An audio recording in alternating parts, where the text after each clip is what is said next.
Buenas tardes, señores alumnos. ¿Qué tal? ¿Me están escuchando bien? ¿Sí? Perfecto. Tenemos un poco porcentaje de asistentes. Alejandro, un favorcito, ¿cómo estás? Buenas tardes. ¿Cuántos son ustedes? Alejandro, ¿me escuchas? Alejandro Sebastián Díaz. Sí, buenas tardes, doctora, ¿cómo está? ¿Cómo estás, Alejandro? ¿Cuántos son ustedes? Somos Ciento, aproximadamente 115, 114 prox. por ahí, ¿no? Sí. Sí. A ver, solamente tengo 29, 30. Bueno, empezando la clase, porque en realidad debemos aprender ustedes que van a ser médicos, una de las cosas básicas es la puntualidad, ¿no es cierto? Desde que son chiquitos, alumnitos, empezamos siempre respetándonos, y no tanto respetar a lo que qué va a decir el asistente, qué va a decir las personas, sino yo, o sea, entiéndanse que ustedes, desde que se empiecen a respetar ustedes, eso va a ser algo maravilloso, ¿ya? Perdón. Vamos a leer un párrafo antes de empezar esta clase de insuficiencia renal crónica, porque es un padecimiento que abarca toda la familia, ¿ya? Cuando se le dice a un paciente, usted tiene insuficiencia renal y que ya no va a revertir y que va a empezar un tratamiento y que usted tiene que cumplir, etcétera, ¿no? Todo lo que vamos a conversar durante la clase, el pacientito se va a poner triste, la familia más, y a veces toma una reacción un poco negativa hacia su persona, etcétera, ¿ya? Bien, mientras esperamos que vengan sus demás compañeros, voy a leer algo sobre lo que nos hablaba nuestro maestro Javier Ciesa Ceballos. En alguna oportunidad lo van a conocer, trabaja en la Cayetano Heredia. Bien, vamos a decir, ¿no? La salud es un derecho de todo ser humano, sin distinción de edad, sexo, raza, religión, situación social, económica o laboral, que todos los estados deben garantizar a sus ciudadanos y que debemos entenderla como aquella situación de armonía orgánica y espiritual del individuo con su medio ambiente. Perderla es la enfermedad y ello equivale a la pérdida de la libertad. Por ello, debemos comprender que la angustia o la tristeza persistentes, la falta de interés por la vida o la pérdida de valores personales y morales, también ¿no? son estados de enfermedad, a veces mucho más graves que otros que afectan nuestros órganos. Muy bien, empezamos con la clase. Acá ustedes pueden ver en la primera diapositiva un riñoncito que está íntegro, con sus medidas, con la tersura normal que debería tener un riñón, buena situación. Y al costado ustedes pueden ver un riñón prácticamente con cierta deformación, más pequeño, anormalidades en su estructura anatómica. ¿Y qué decir de la estructura funcional? ¿No? Vamos a tratar precisamente esto. Bien, cuando tenemos un paciente, ¿no?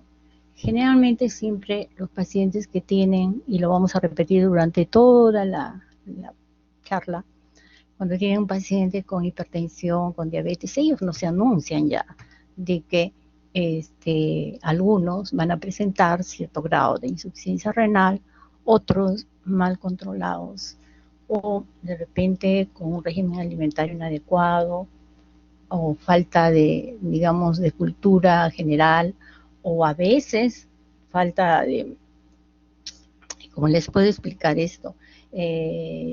Lamentablemente a veces caen en médicos, ¿no?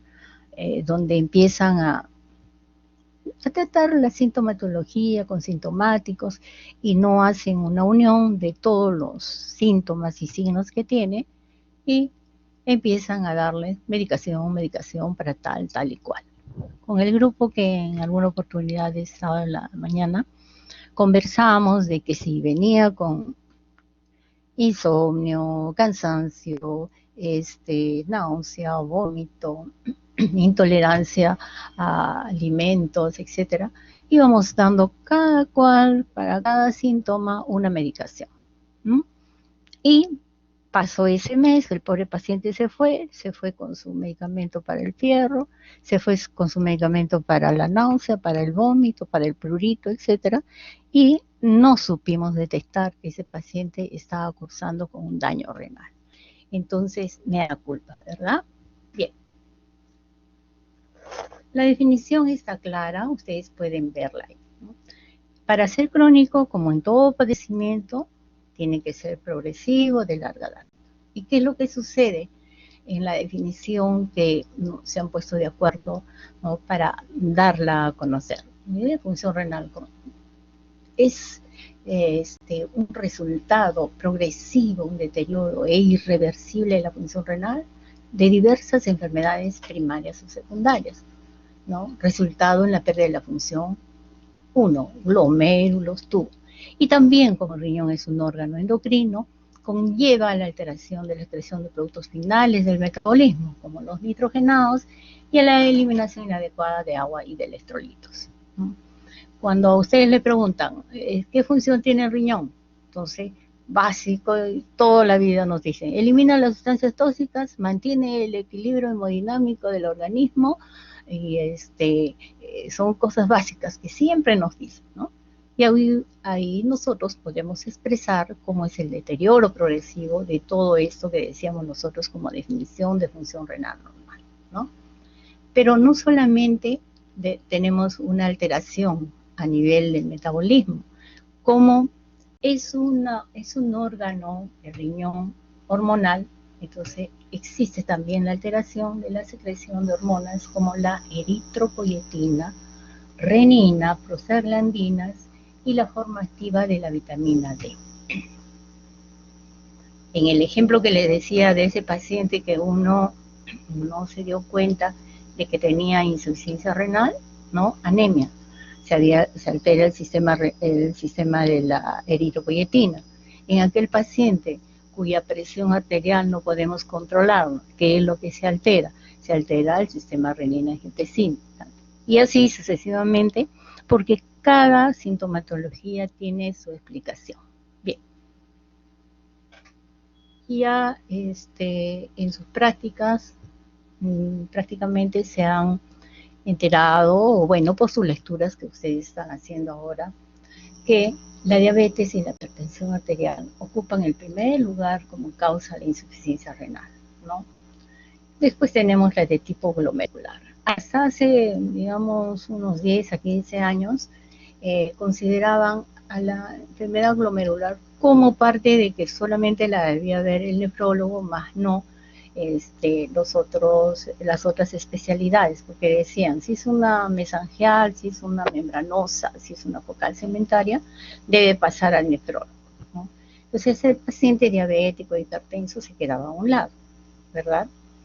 No descuidado, por cierto, sino con especialistas en los cuales consideraban como parte de su especialidad, ¿no? También existe la famosa enfermedad poliquística, ¿no?, pero en un grado menos, como pueden ver ustedes en la diapositiva, ¿no?, de 1.6%. Ahora, otras, como el abuso de medicamentos, drogas, enfermedades del sistema inmunológico, lupus, cáncer, infecciones, hepatitis, hay diferentes procesos en los cuales forman causas de la enfermedad renal crónica. ¿Bien? Pregunta de cajón, ¿cuáles son las primeras causas, la primera causa de insuficiencia renal crónica en el Perú?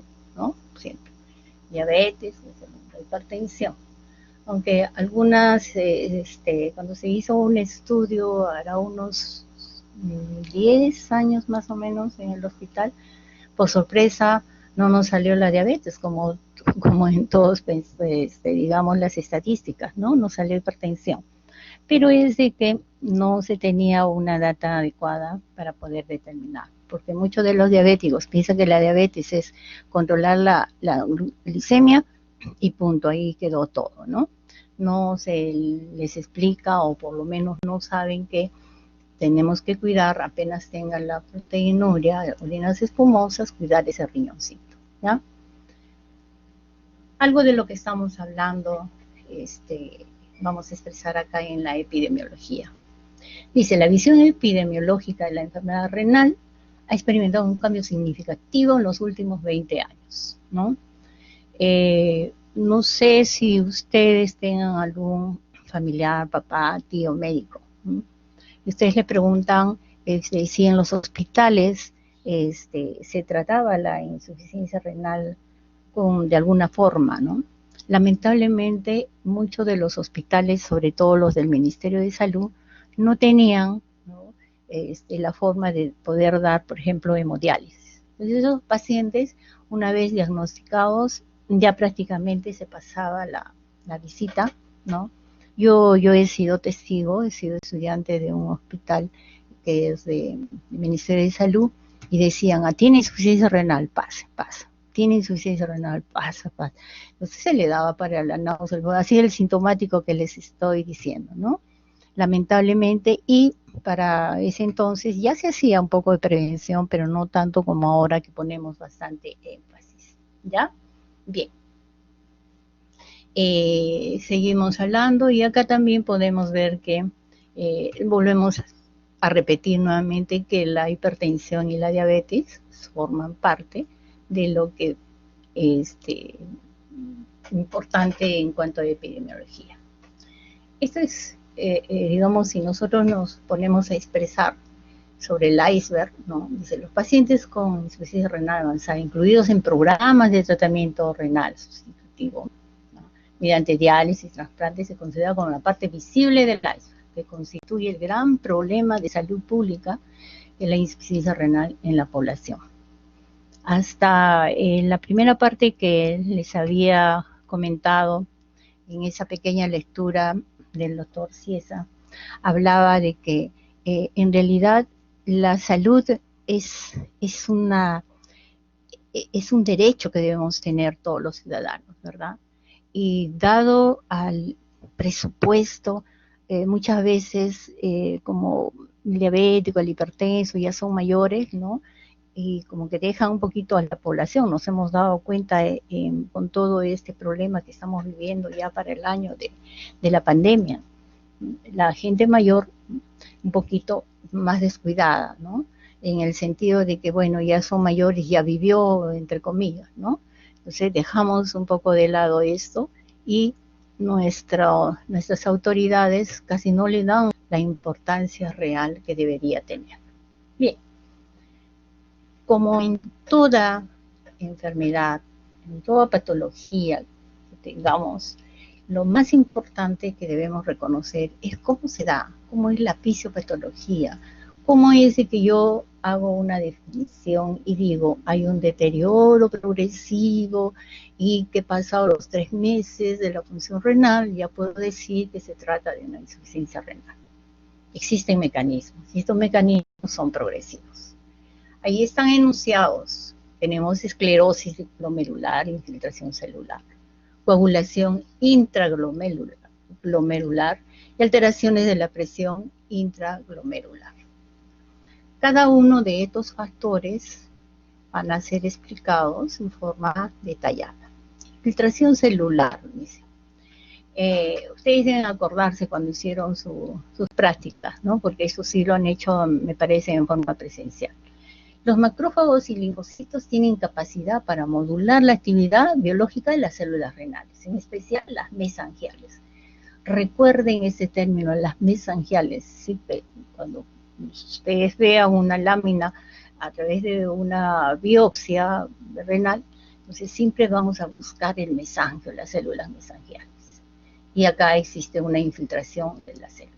Los macrófagos ya estimulan la proliferación de los fibroblastos y la síntesis de colágeno, además de producir interleuquina 1, que media la liberación de otros factores como el activador plaquetario.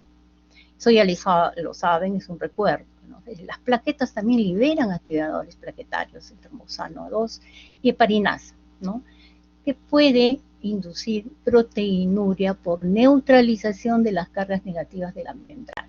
Y acá viene otro término que nos va a seguir durante toda la rotación y durante toda la vida, porque siempre que hablemos de un riñón y veamos de que tiene proteinuria, vamos a tener que poner el interés más grande. Y ya saben ustedes por qué mecanismo se da.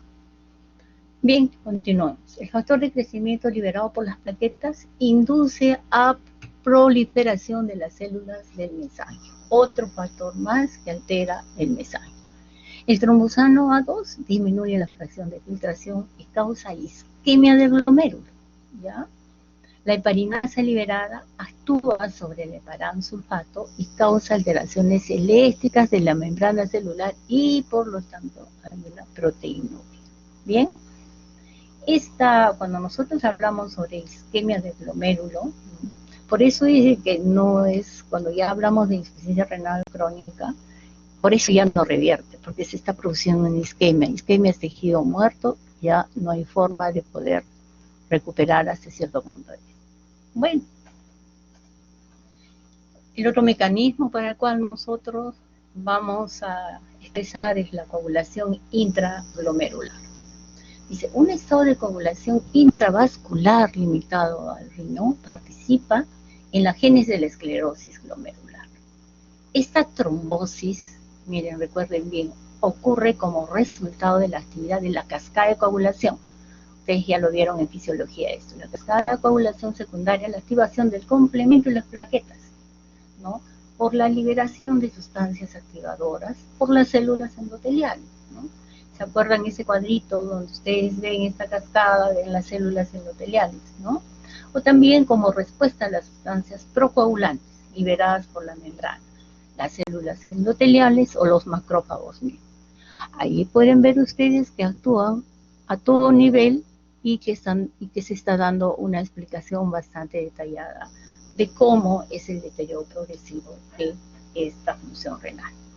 Y por último tenemos las alteraciones de la presión intraglomerular. Al disminuir de manera progresiva la masa renal funcionante, como hemos podido ver en las explicaciones de las láminas anteriores, se produce una serie de ajustes en los glomérulos, ¿no? Uno se atrofia, el otro como que quiere funcionar más y ocasiona lo que se conoce como una hiperfiltración del glomérulo, que en el principio trata de suplir la función perdida, ¿no? Este sobretrabajo genera con el tiempo esclerosis del glomérulo, progresiva hasta la atrofia. Ustedes tuvieron un seminario sobre, en procedimientos sobre imágenes, ¿no? Nosotros nos tocó, por ejemplo, dos de sus colegas, las cuales nos explicaban claramente con una ecografía, ¿no?, cómo se ve aumentada la ecogenicidad. Nos mostraban realmente que es fácil definir de un riñón con insuficiencia renal crónica a un riñón con insuficiencia renal aguda. Indudablemente que el tamaño es una de las cosas básicas, ¿no? Pero la ecogenicidad también es un factor bastante importante para determinar. Y esta ecogenicidad está dada precisamente, ¿no?, por esta atrofia que ha ocurrido a nivel de la corteza, ¿no? Y hay algo importante también que debo decir acá. En los pacientes que tienen diabetes, que tienen una glomerulopatía, llámese grado 3B, grado 4, ¿no?, el riñón sufre una hiperfiltración bastante importante y ahí nos engaña un poquito porque esta ecogenicidad no se ve tan aumentada, no se ve tanto la atrofia como debería, que va en relación con su función renal. Acá demora un poco, pero sí al final vamos a tener un riñón con atrofia. ¿Listo? Bien. Como en toda enfermedad, como en toda patología, como en todo estudio de la medicina, siempre hay factores de riesgo que ayudan a la progresión de dicha enfermedad, ¿no? En este caso, las proteínas excretadas en la orina. Recuerden bien, con mi grupo de la Universidad de Rebagliati, nosotros habíamos expresado en algún momento que uno de los factores básicos era ver el sedimento de orina. Entonces, al ver el sedimento de orina, nosotros podíamos decir si ese paciente ya estaba cursando o no con un daño renal. Y si en solamente ver la observación de la orina mirábamos que tenía espuma, averiguábamos de qué se trata. Puede ser una cerveza, puede ser de que esté tomando un castopril, puede ser de que la distancia entre la micción a la taza es muy grande y salió la espuma, que cuánto tiempo debe bajar la espuma, etcétera, etcétera. Pero desde ya hay que tomarle la importancia. Luego cuando hacíamos el diptis, o sea, el sedimento prácticamente de la orina, poníamos la cinta reactiva y salía una crucecita, dos crucecitas, ¿no? Y salía tres peor todavía. Y mucho más interesante se notaba cuando al hacer ya la estructura prácticamente para determinar el grado de proteinuria, proteínas en orina 24 horas, ya salía bastante importante. Por eso es de que mientras más proteinuria tenga un paciente que está excretando, mayor es el daño renal que está sufriendo, ¿no? Podemos alcanzarlo en un estadio de repente 2, en un estadio, qué sé yo, en un estadio 3, pero si nosotros cortamos la proteinuria con algún inmunosupresor, bueno, primero hacemos la biopsia, por supuesto, ¿no? Y empezamos, ese es el parámetro bajo el cual nosotros vamos a ver el pronóstico, ¿ya? Por lo tanto, y ahí nos puede explicar en la web positiva, constituyen los factores pronósticos más firmes para la prevención de la insuficiencia renal y la respuesta al tratamiento. Otra de las cosas es la respuesta al tratamiento con antihipertensivos, ¿no? Si un paciente tiene hipertensión y nosotros no controlamos, el daño renal se va acentuando mucho más.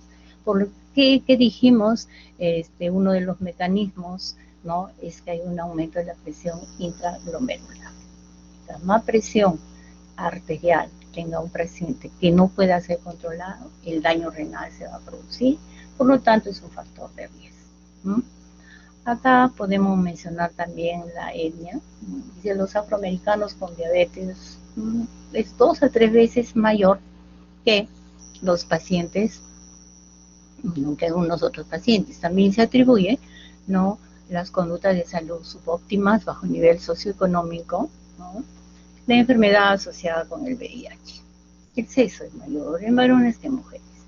El tabaquismo se ha asociado por el tema de la proteinuria. Y también, como podemos ver, las causas básicas e importantes, ¿no?, tenemos la diabetes y la hipertensión, ya mencionada anteriormente. El abuso de analgésicos no opiáceos, en particular la fenacetina, ¿no? También tenemos acá otros factores como el abuso de los diuréticos. Muchas mujercitas para bajar de peso empiezan a tomar, digamos, diurético de asa, la furosemida. Y esto va a condicionar un factor de deterioro a la larga, ¿no?, por digamos, la medicación crónica que están, y puede llegar, sí, a una insuficiencia renal. Nosotros hemos tenido una jovencita que prácticamente llegó a deteriorar su riñón, indudablemente que bajó de peso, pero el problema de su función renal fue deteriorado, ¿ya? Bien. En cuanto a etiología, bueno, pueden ser primarias y secundarias, como en todo lo que ustedes estudian de las enfermedades, ¿no? Dentro de las primarias, como es lógico, lo que no tiene una causa coadyuvante y que generalmente están las inmunológicas, que cuando hacemos una biopsia se puede tratar de una floja cementaria, de una mesangial, mesangiopapilar, así como ustedes pueden ver ahí en la diapositiva, ¿no? Y también por algunos monoglobulinas, la IgM, la IgA, etcétera, ¿ya? Y las secundarias, causa más frecuente. Ustedes me van a decir rápido y con voz alta, ¿no? A nivel mundial, ¿cuál es? La diabetes y la nefroesclerosis hipertensiva, por hipertensión, ¿verdad? Ahora tenemos otras como el lupus eritematoso, ¿no? En nuestro servicio del Hospital Revalliati, ahí tenemos un buen porcentaje de jovencitas, sobre todo, que cursan con lupus. No todas llegan a hacer, les cuento, insuficiencia renal, pero hay un porcentaje que no recibe tratamiento adecuado, oportuno, y por eso que en algún momento van a cursar con una nefropatía lúpica. A la mínima proteinuria, como estábamos hablando anteriormente, a la mínima proteinuria, uno tiene que hacer la biopsia. Y muchos en reumatología hacen las biopsias protocolares a todos los pacientes con lupus. No esperan a que tengan proteinuria para poder determinar. Y como ya empiezan un tratamiento, va atenuando esa proteinuria, ¿no? También tenemos la asociada al virus, el HIV, las vasculitis, que son importantes, y una vez hecho el diagnóstico empezaremos a tratar la patología mencionada. Bien, tengo 72 alumnos ya, tienen una fórmula ahí. Por el chat, vamos a ver. Vamos a ver. Presente, muy bien, se han dicho presente. Entonces, yo le estoy tomando una foto, al final también le voy a terminar tomando una foto. Por el chat me van a contestar. La fórmula de Crocopol está bien clara acá. Y vamos a decir la siguiente pregunta, a ver si todos están despiertos. Bien, es una hora un poquito difícil, yo entiendo, le debe dar un poquito de sueño, porque toda la mañana estudiando, más el almuerzo después, y ya viene ya la marea alcalina, ¿verdad? Ya, vamos a decir, ¿ya? Se trata de una paciente, mujer de 50 años, todos están ahí, ¿ya? Mujer de 50 años, con una creatinina sérica de 2.5, bien, ¿copiaron? Mujer de 50 años, creatinina de 2.5, ¿ya? Y cuyo peso es de 60 kilos, ¿ya? A ver, un poquito de ejercicio. No he traído la musiquita para poner, no sé qué, hoy día no pensé en esa musiquita para poner. A ver, tengo 75 respuestas tengo que tener ahorita, pero vamos hablando, ¿ya? A ver, ustedes, yo estoy con el chat y ustedes también. A ver, Paola, 25.5, ya.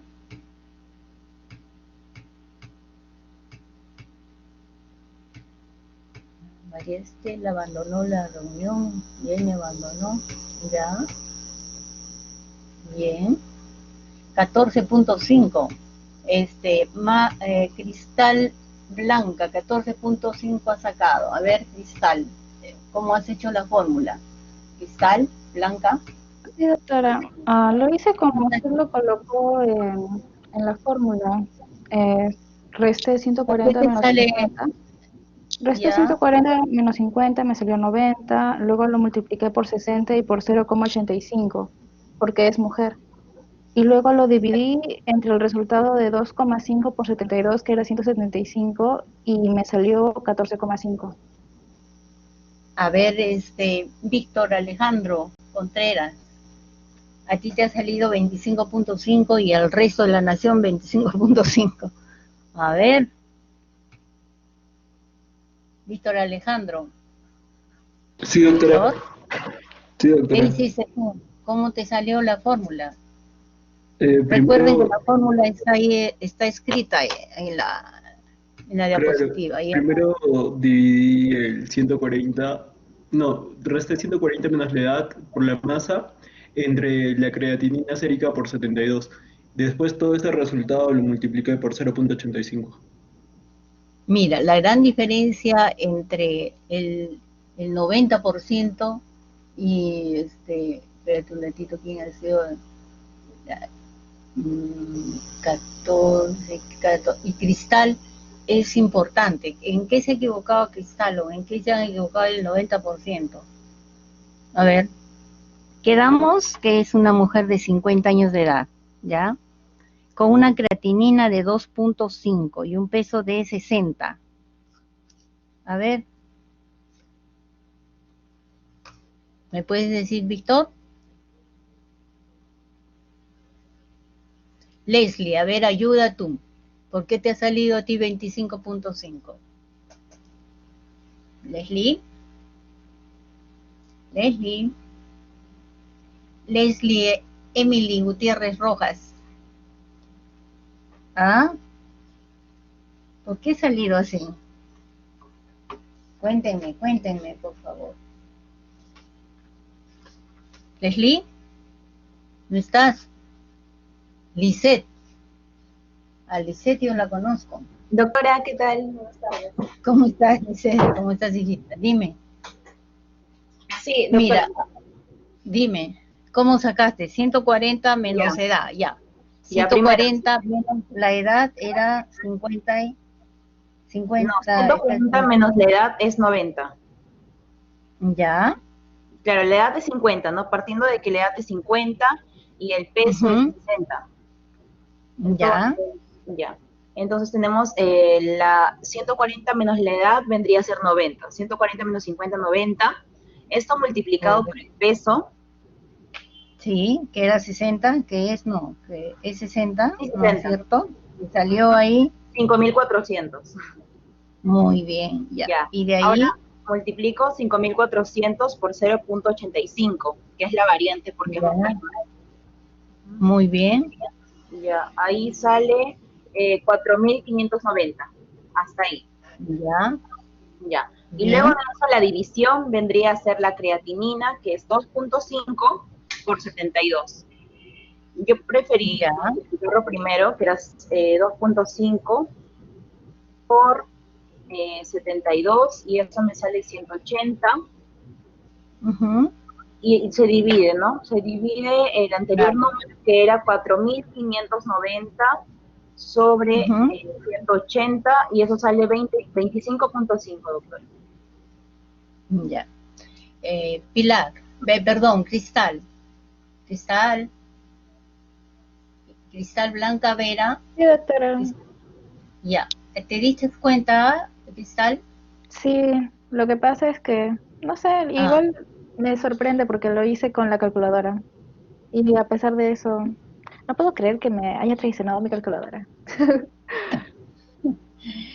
A veces lo razonable es, digamos, porque así más o menos someramente uno pudo haber calculado, ¿no? Y para tener 14,2 de creatinina, bueno, ahora tu ejemplo me va a servir bastante bien, porque realmente, a veces la creatinina, gracias a todos, los que han participado, a veces la creatinina en un paciente, esto es para cuando ustedes estén en clase y salgan rápido y saquen la depuración, etcétera.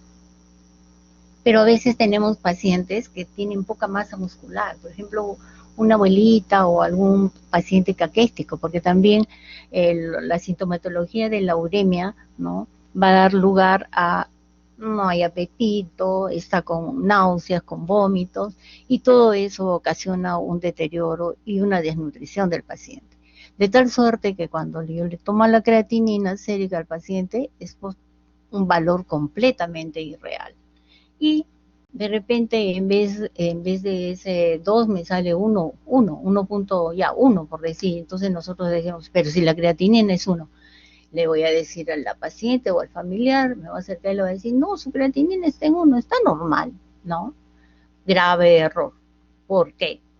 Porque es la masa muscular la que nosotros estamos determinando ahí, y la fórmula, por supuesto, que nos va a dar con 1 de creatinina, imagínate, nos dará por encima de 25.5, de repente un 60, ¿no? Y 50 años, bueno, no está por encima de 70, 80 años, ya de 80 mililitros por minuto, es la fracción glomerular normal que debería tener, ¿no? Bien, entonces, a Dios gracias, todos están atentos, entonces vamos a seguir con la clase. Entonces, esta es la fórmula que siempre la debemos llevar en el bolsillo, pero tiene, pues, como todas fórmulas y como todas ecuaciones, tiene algunos inconvenientes, ¿ya?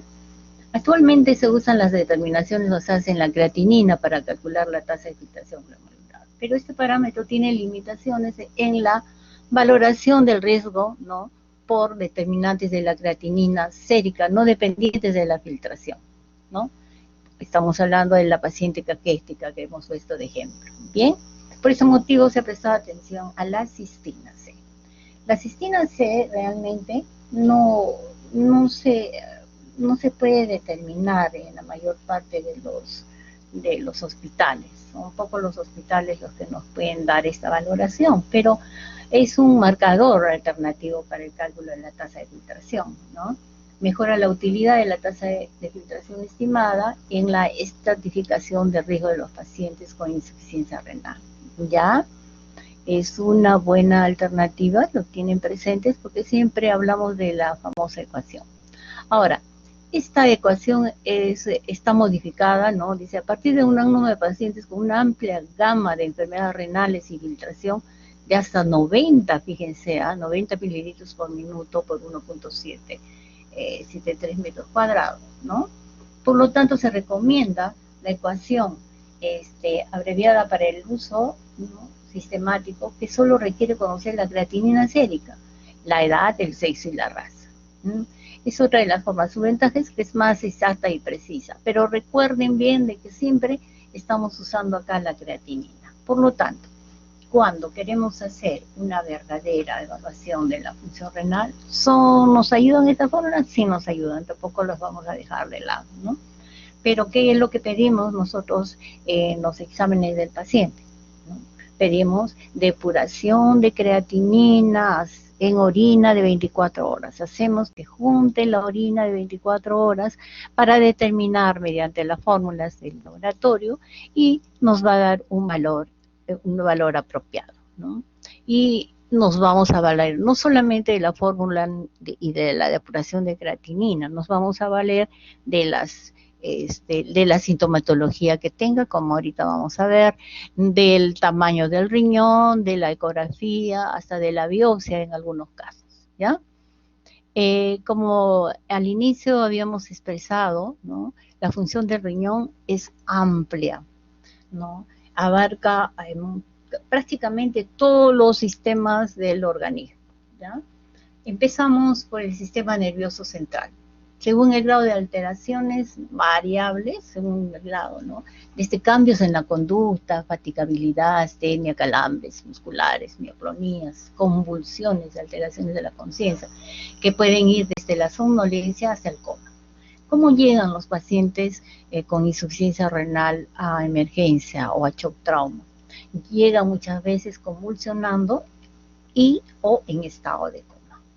Bien, siempre todo el paciente que llega en coma, indudablemente uno va a pensar alguna droga, algún medicamento, se ha caído, algún traumatismo, etcétera. ¿Qué es lo que está pasando, ¿no?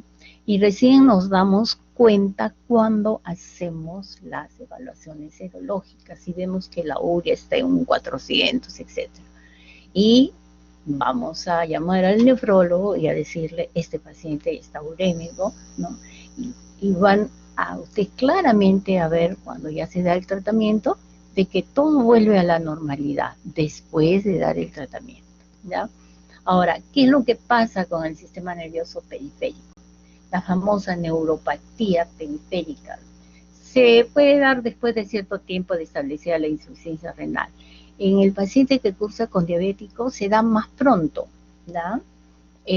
¿Por qué? Porque la diabetes, como toda enfermedad sistémica, va alterando también la musculatura, las inervaciones, etcétera, por la misma patología de la diabetes. Y si se suma la uremia, por supuesto que va a ser mucho más temprano, ¿ya? Puede dar al inicio también disestesias, parestesias en bota y guante que se hacen cada vez más proximales, ¿ya? Es frecuente el denominado síndrome de piernas inquietas. Acá ustedes van a tener N cantidad de anécdotas. Cuando vean a un paciente que de repente está en diálisis, ¿no? Y ustedes lo ven que empieza a temblar las piernas, ¿no? bueno, nos ha pasado a varios que cuando recién conocíamos a un paciente que se dializaba, una con el temor de ver el paciente en la máquina y la circulación extracorpórea, qué sé yo, ¿no? Y de repente empiezan a mover los pies y uno dice, está convulsionando, y corremos y llamamos a la enfermera, su diazepam, etcétera, ¿no? Y realmente vale la pena aclarar eso porque cuando uno no conoce, no sabe que existe este problema que se da en los pacientes que tienen insuficiencia renal crónica llamado síndrome de piernas inquietas. Bien, el sistema óseo. Esto sí es bastante importante y acá tenemos una pregunta de cajón, ¿no? ¿Por qué? Porque en base a estos parámetros que ustedes pueden ver acá, podemos determinar qué tipo de hiperparatiroidismo tenemos y por qué se da. Bueno, ¿qué es lo que sucede en el sistema óseo? Depende en gran parte de las funciones endocrinas del riñón. Sabemos que el riñón es un órgano endocrino, ¿verdad? La osteodistrofia renal, cuya etiología es el hiperparatiroidismo secundario, ¿ya? Puede ser de alto recambio y bajo recambio. Los niveles elevados, escuchen bien esto, lo que se da, es una formulita que encaja pero a toda la patología que se da en cuanto al sistema óseo. Los niveles elevados de paratormona son secundarios a hipocalcemia, hiperfosfatemia y bajos niveles de vitamina D3.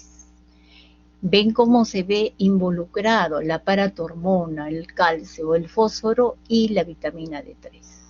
Y ambos van a alterar la paratormona, ¿ya? Bien. Los pacientes con insuficiencia renal tienen disminuido los receptores para la supresión de calcio en las glándulas suprarrenales. Una vez que el paciente tiene insuficiencia renal cercana al 20%, existe disminución de calcio. Comentamos acá hipocalcemia, ¿verdad? Bien. Ionizado, por supuesto, que actúa como estímulo para la glándula paratiroides y se inhibe la alfa-1 hidroxilasa, encargada de producir el metabolismo activo de la vitamina D3. Bien, entendido bien esto, ustedes ya podrán decir, cualquier paciente que tiene un problema de hiperparatiroidismo con insuficiencia renal, que vamos a corregir en ese paciente. Ahora veamos, las manifestaciones clínicas es la osteitis fibrosa quística, con fibrosis de la médula ósea y depósitos de material osteoide, ¿ya? La enfermedad ósea de bajo recambio, ¿no? Se divide en dos, enfermedad ósea dinámica y la osteomalacia. La enfermedad ósea dinámica, en la cual hay supresión de la paratormona, siempre está ahí la paratormona porque es nexo, o sea, no se puede separar, que generalmente se presenta en personas mayores y diabéticos o en casos de intoxicación por aluminio, ¿ya? Hasta hace de repente unos 20, quizás un poco más, como que antes del fósforo nosotros usábamos mucho el hidróxido de aluminio, ¿ya? Y se producía efectivamente una intoxicación por aluminio. Muchas veces, indudablemente, atacaba a los huesos, dando patologías de este tipo de enfermedad ósea dinámica, ¿no? Pero lo que más temíamos nosotros es que se acumulaba en los ganglios basales a nivel cerebral y daba una especie, algo así como alteración de tipo memoria, ¿no? Una demencia por aluminio, ¿ya? Hoy en día no se da porque ya no se utiliza para nada el aluminio. Bien. La osteomalacia, un poco frecuente en la actualidad, es segundo tipo de enfermedad de bajo recambio y se acompaña de depósitos óseos de aluminio también. ¿Bien? Perfecto, listo. Bien. La clínica es florida, ¿no? En este paciente, en este tipo de pacientes con insuficiencia renal y alteración a nivel óseo. Va desde dolores óseos leves hasta fracturas patológicas, calcificaciones periféricas, extraóseas y quistes subcondrales. Muchos pacientes que tienen un hiperparatiroidismo secundario, ¿ya? cuando están durmiendo, de solo darse la vuelta para el lado derecho o izquierdo, etcétera, pueden sufrir estas fracturas, porque los huesitos son como unas galletas. Entonces, como cuando uno tira una galleta, digamos, a la mesa e inmediatamente se troza, así suele suceder en este tipo de pacientes. Indudablemente estamos hablando de los pacientes que tienen un grado de insuficiencia renal avanzado, que no están tratados, pueden recibir hemodiálisis, pero no reciben el tratamiento adecuado para esta alteración del metabolismo óseo.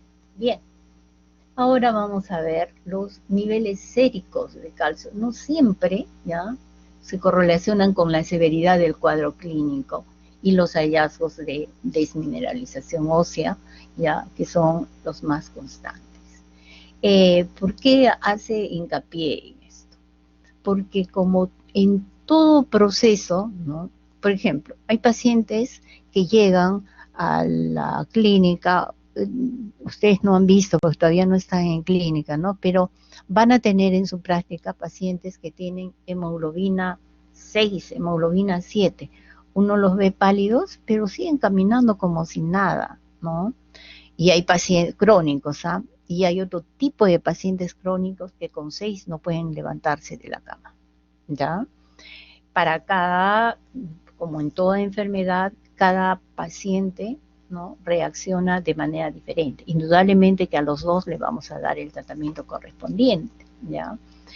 Por eso hace hincapié, los niveles séricos de calcio no siempre se correlacionan con la severidad del cuadro, ¿ya? Bien, listo. Tengan presente esto para el recuerdo. Otra de las alteraciones que tenemos endocrinológicas, ¿no? El riñón tiene múltiples funciones endocrinas, ¿ya? Y, digamos, al sufrir alteración, hace que tenga manifestaciones clínicas de diversa índole, ¿no? Una de las primeras tenemos el déficit de la producción de eritropoyetina, que es el factor causal más importante de la anemia, ¿bien? Dice, el paciente con insuficiencia renal puede tener intolerancia a los carbohidratos, ¿ya?, caracterizada por insulinemia, glicemia normal en ayunas, intolerancia a la carga de glucosa, ¿ya? Claramente se puede explicar acá, ¿ya? Ustedes cuando estén en su práctica, siempre me voy a remitir a la práctica porque de la teoría viene la práctica. Hay pacientes, por ejemplo, de que son diabéticos, tipo 1, tipo 2, generalmente tipo 2, que empezaron a usar hipoglicemiantes orales y que avanzada el tiempo presentaron insuficiencia renal. Y así, ¿no? Así en forma textual dicen lo siguiente: doctora, yo tenía diabetes, pero ya me he curado. Entonces uno mira nomás callado, ¿no? Porque en realidad da penita decirles, pero uno les tiene que decir de que lamentablemente no es de que se ha curado, sino muy por el contrario ha avanzado y ha deteriorado la función del riñón, ¿ya? A los que se ponen insulina también, pequeño es el porcentaje que sigue recibiendo hipoglicemiantes, pero hacen con mucha facilidad hipoglicemias severas. Hay que tener mucho cuidado. A veces por digamos, yo no sé si descuido, pues debe ser un poco de descuido del familiar, o no le advertimos los médicos, o ellos siguen colocándose la insulina o siguen tomando los hipoglicemiantes orales y están en diálisis, ¿no? De suerte de que si van a diálisis, la hipoglicemia se da en diálisis, inmediatamente hay forma de poderlo tratar. Pero si están en su casa es un poquito difícil, ¿no? ¿Por qué? Porque realmente ya estos pacientes en un 90%, quizás un poquito más, ya deja de tomar el hipoglicemiante o la insulina, ¿ya? Bien. Y la explicación por la cual dicen nuestros queridos pacientes, me curé de la diabetes. Ya, bien. Ahora, acá, hablando de la diabetes, pueden presentar hiperinsulinemia en ayunas con glicemia normal, fíjense, ¿no? Lo que sugiere resistencia a la insulina, posiblemente mediada por reducción en la captación de la glucosa por parte del músculo esquelético. En general, otra de las cosas que podemos ver acá es que los pacientes con insuficiencia renal tienen alteración de la vida sexual. En las mujeres los niveles de estrógeno son bajos, disminuyendo la capacidad de llegar a un embarazo a término y cursan frecuentemente con amenorreas, ¿ya?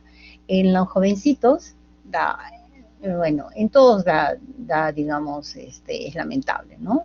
De que los estrógenos bajen, todas las mujeres de todas las edades, ¿no? Pero quien está esperando más una edad fértil para poder tener los hijos son los jóvenes, por supuesto, ¿no? Las jovencitas. Y se quedan muy apenadas porque de repente ya tiene su pareja, llega la insuficiencia renal y no pueden tener niños, ¿ya? En un porcentaje muy pequeño, el año pasado nosotros hemos tenido 2 pacientes embarazadas, no, 3, en 2 llegaron a término y una lo perdió porque realmente tienen mucha facilidad para abortar en ese tipo de pacientes porque no les ayuda bien el riñoncito uno y otro, la capacidad hormonal que deberían tener para poder seguir con el embarazo, ¿ya? Que se puede dar, pero el 90% o 95% de pacientes, ya esos niveles de estrógeno son muy bajos, ¿no? En los hombres es frecuente la disfunción eréctil y existen otras manifestaciones como oligospermia, displasia de las células germinales y disminución de los niveles de testosterona. ¿Qué es lo que sucede en una pareja joven? ¿No? Una pareja joven, realmente cuando hay una disfunción eréctil, pues la parejita no está de acuerdo con eso, ¿no? Indudablemente, y viene en la parte del divorcio, de la separación. Es un causal que de todas maneras nosotros siempre vemos en nuestros pacientes, ¿ya? Quizás cuando es diferente la insuficiencia renal en la mujer, va a compensar mejor a su pareja, pero cuando hay insuficiencia renal en el varón, pues el varón se siente disminuido, la mujer como que lo quiere, digamos, entre comillas, sabe comprender su situación, pero él se va a sentir un poco mal.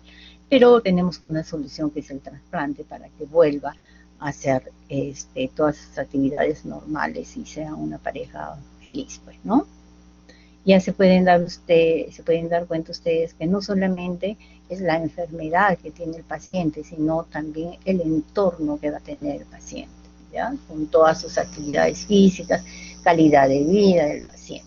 Bien, estas alteraciones cardiovasculares que se dan en los pacientes, ¿ya? Son la causa de morbilidad y mortalidad y que ocupan un primer lugar, ¿ya? La enfermedad crónica es frecuente porque el paciente con insuficiencia renal sufre de dislipidemia, sufre el paciente hipertenso, diabético, que son factores de riesgo para la enfermedad cardiovascular.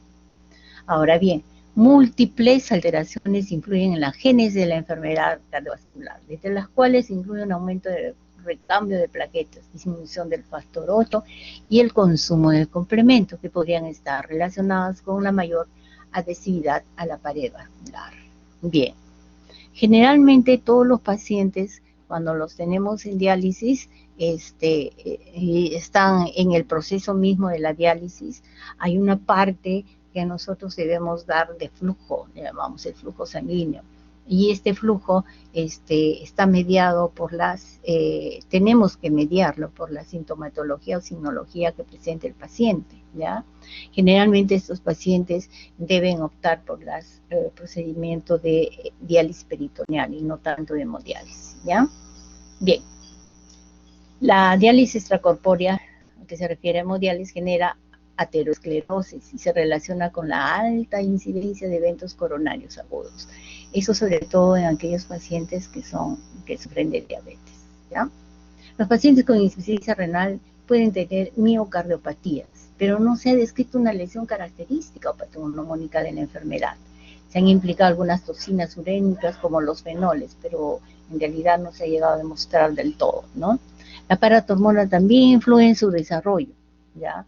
Ahora, cuando por ejemplo hay una fístula muy desarrollada, se da el síndrome de Robo, también, ¿no? Con un aumento de volumen ventricular e hipertrofia ventricular izquierda. No sé si alguno de ustedes ha logrado conocer qué es una fístula arteriovenosa, ¿ya? Yo a veces me pongo a hablar pensando que todos conocen y lamentablemente de repente han visto en alguno de pacientes o de repente una figura, lo que es la fístula, ¿ya? Se desarrolla. Bueno, la fístula es una pequeña operación a nivel, puede ser a nivel radial o a nivel braquial, ¿ya?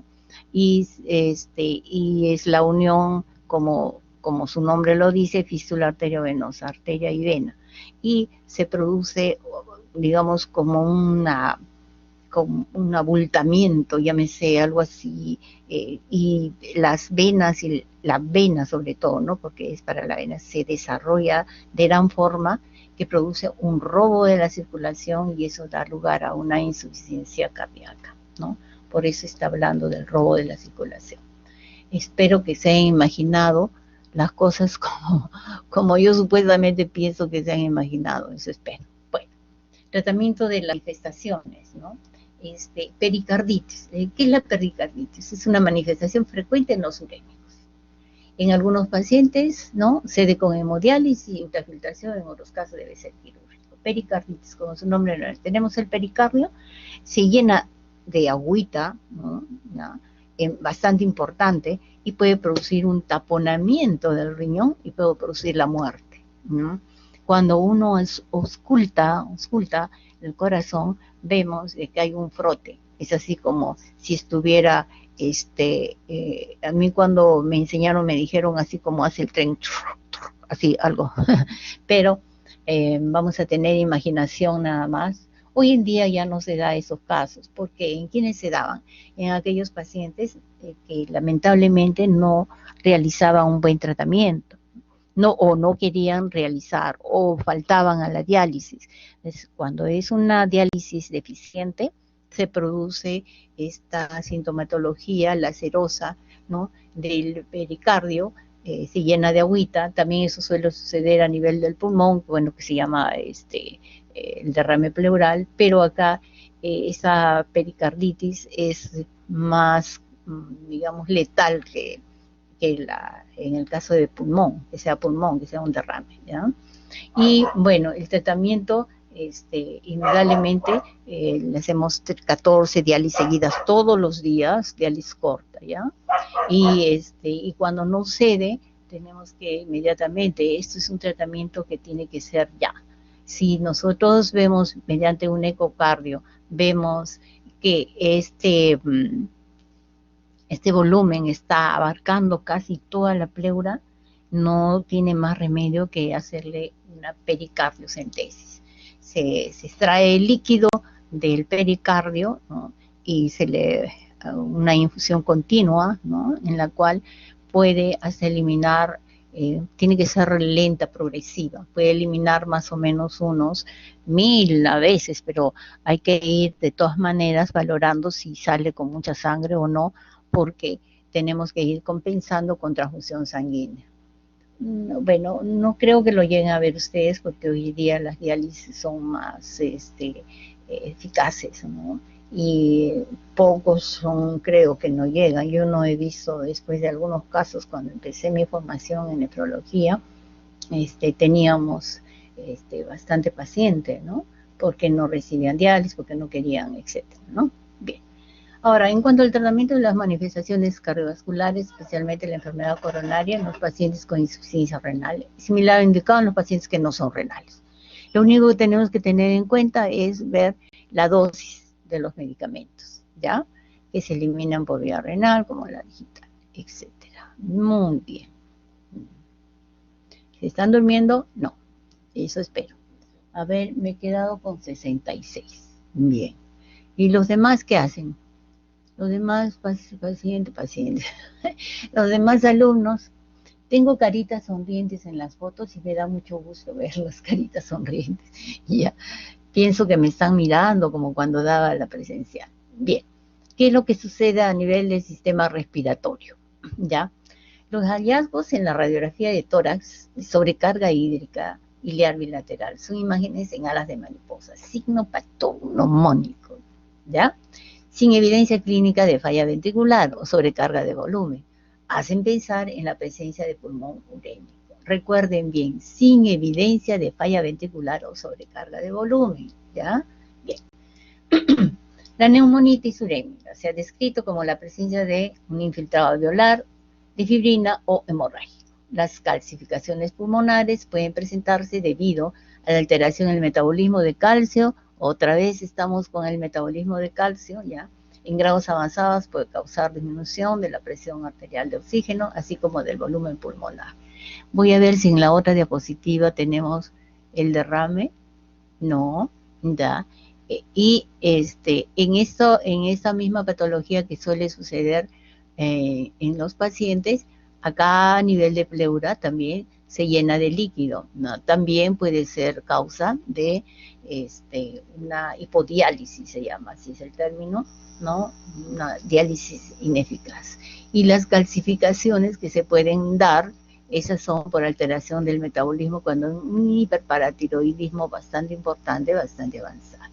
Bien, ahora bien, también, o sea, ya pueden ustedes ver que prácticamente todo el organismo, todos los órganos se van alterados cuando hay un problema de insuficiencia renal.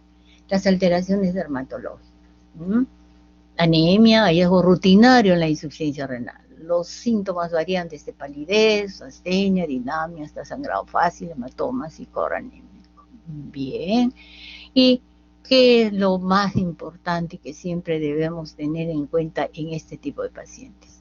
Déficit de eritropoyetina, ¿ya? Es una de las causas de anemia.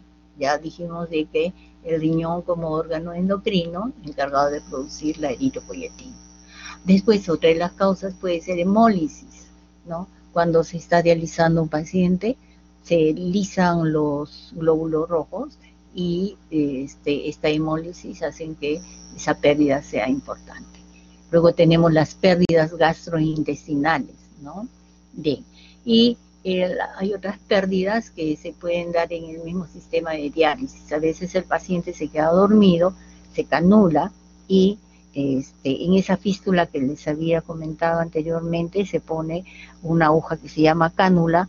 El paciente está durmiendo y se retira la fístula y baja hacia el suelo la sangre. Es una cosa que también suele ocurrir en las salas de diálisis, ¿no? Bien, los riñones con la principal fuente de producción de son la principal fuente de producción de eritropoyetina, y a medida que declina la función renal, su producción disminuye, por lógica, ¿no? Ahora bien, ¿qué pasa acá? Diversos factores disminuyen la vida media normal de los eritrocitos. Normalmente son de 120 a 80 días en la insuficiencia renal. Se pueden imaginar, ¿no? Tenemos media normal del glóbulo rojo, 120, ¿no? Y baja a 80. Estos influyen en el traumatismo de enfermedad microvascular por diabetes, hipertensión, aumento del estrés oxidativo. Las famosas guías DOCE, ¿no? Esas se establecieron para recomendar qué es lo aceptable para un paciente que se encuentra en insuficiencia renal. Nunca nosotros vamos a esperar que un paciente que esté recibiendo eritropoyetina llegue a un nivel normal de 15, 14, como normalmente suele ser en los varones, o de 13 a 12 en las mujeres, ¿no? Acá se tiene que establecer un límite. Ese límite de hemoglobina es hasta 12 en hombres y en mujeres, ¿ya? Ahora dice, el hematocrito de 33 a 36, o sea, ¿cómo sería? 11 a 12, ¿no es cierto?, en hemoglobina. Los niveles óptimos de ferritina están entre 100 a 500, dice, ¿no? El porcentaje de saturación de transferina entre 20 y 25%. Estos tres parámetros, ¿no? Con la hemoglobina que está dado acá por el hematocrito, son los básicos e importantes para nosotros lidiar con la eritropoyetina y dar la medicación de acuerdo a cómo y el porcentaje que se tenga, ¿no? Ahora, ¿qué tipo de anemia es? Ustedes ya la conocen, ¿no? La han leído o por lo menos han escuchado, normocítica, normocrom. Puede detectarse cuando la filtración glomerular ya es menor de 60 mililitros por minuto, haciéndose más severa a medida que empeora la función renal, por lógica, ¿ya? Un déficit en la secreción de eritropoyetina es el principal mecanismo patognomónico, pregunta de cajón. Bien. En cuanto a las manifestaciones dermatológicas, ya habíamos comentado lo de la anemia, ¿no? que también vale incluirla en la alteración endocrina del riñón, ¿no? ¿Qué manifestaciones vamos a tener a nivel de la piel? Color de piel, ¿no? Se vuelve algo así terráceo. Cuando uno ingresa a una sala de hospitalización, inmediatamente, o cuando es una emergencia, inmediatamente ya conoces al paciente por el colorcito de la piel, ¿ya? ¿Qué manifestaciones tiene? Un prurito en un 80%. ¿Por qué? Porque habíamos hablado de alteración del paratiroides, se altera el fósforo, y cuando se altera el fósforo y está en exceso, da un prurito, ¿sí? Un 80%. Su etiología es la atrofia de las glándulas sebáceas también, o sea, dos factores principales para que el paciente tenga prurito, ¿ya? La cirrosis, bueno, que está también la hiperfosfatemia, así como la hipocalcemia. Bien, también pueden encontrarse calcificaciones metastásicas en piel y tejidos blandos, así como pigmentación amarillenta de la piel o el color oscuro que se ve en los pacientes de diálisis por depósito de melanina, ¿no? El paciente siempre les va a preguntar, doctora, antes yo era de color más claro y cada vez, mientras más tiempo estoy dializándome, me estoy volviendo, el color de mi piel se va volviendo más oscura. La explicación es a nivel de estos depósitos de melanina. Ustedes ya con mucha cautela van a poder determinar y decirles para que se trasplanten si están en una edad adecuada para trasplante. Bien, ahora, ¿qué es lo que pasa con el sistema gastrointestinal? Al inicio habíamos comentado que el paciente, cuando iba a una posa y decía, tengo vómitos, tengo náuseas, ¿no? Nosotros le decíamos, ya, tome su Milanta, tome buscapina, etc., ¿no? Y no habíamos hecho una correlación entre toda la sintomatología que teníamos. Entonces acá estamos viendo que la uremia, ¿no?, a nivel del aparato digestivo, puede causar lo siguiente. Si la gran mayoría de esos síntomas digestivos derivados de enfermedad ácido péstico, en la mayoría, en un mayor o menor grado, ¿no?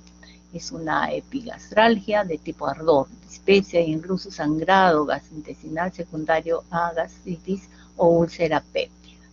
Hemos tenido casos en los cuales los pacientes han debutado con un sangrado intestinal, ¿no? Le han hecho la endoscopía, sí tiene sangrado, ponen mucosa erosiva, sangrante, etcétera. Y cuando se le tomaban la bioquímica, nos dábamos cuenta que el factor que había ocasionado esta alteración a nivel de la mucosa era la uremia. Los trastornos de la motilidad también intestinal son frecuentes, especialmente en pacientes con nefropatía diabética. Hay pacientes que presentan diarreas crónicas y siempre están con su diarrea crónica, ¿no? Entonces, uno tiene que explicar qué es lo que está pasando con la diabetes, por qué se ha alterado la motilidad, ¿no? Que no es una enfermedad infecciosa, sino es parte del curso de la diabetes, ¿ya? Ahora, la angioplastia puede presentarse en alguna frecuencia en cualquier porción del tracto digestivo. ¿Cómo se da? Es un sangrado inmediato, o sea, se da como una rectorragia, ¿sí? Y solamente se puede detectar a través del estudio correspondiente, ¿ya?, cuando está en una fase activa. Cualquier sangrado, indicación de hemodiálisis sin heparina. Bien. Entonces, una vez después de haber determinado cada una de las sintomatologías, y me he dado el trabajo de hacerlas detalladamente, ¿por qué? Porque, como pueden ver ustedes, es fácil que cada una de las sintomatologías sea dado un tratamiento en forma ya parcializada y no hacer la unión adecuada para determinar el tratamiento y para determinar sobre todo qué es lo que está pasando con ese paciente, ¿ya? Ahora, nosotros, ustedes han escuchado muchas veces hablar sobre las guías Kadoki para la estadificación, o sea, qué grado de insuficiencia renal crónica tiene. Si nosotros hablamos que un paciente con una función renal normal es de 100 a 120 mililitros por minuto, ¿no? De los 80 en adelante, 80 es el valor adecuado, 80 a 100 mililitros por minuto. Cuando se hizo esta clasificación, se pensó en todo esto, ¿ya? Vamos a ver cómo clasifica cada químico. Son cuadritos que los vamos a pasar un poco rápido, ¿ya? Esto es más bien los niveles de evidencia y los grados de recomendación. En toda enfermedad, siempre que nosotros nos debemos valer de los niveles de evidencia, ¿no? Cuando tenemos un grado A, ustedes hacen un estudio y dicen nivel de evidencia grado A, ¿qué quiere decir? Que existe confianza en el efecto verdadero, está próximo al efecto estimado. O sea, es algo muy relacionado con lo que está pasando con la enfermedad, ¿no? Que está pasando con el tratamiento, hay una relación bastante directa, ¿ya? Y si hablamos de grado de evidencia tipo D, si ustedes tienen un estudio con grado de evidencia tipo D, pues tengan por seguro que no lo van a considerar muy bien cuando expongan su trabajo, porque el efecto estimado es muy incierto y con frecuencia será erróneo, ¿ya?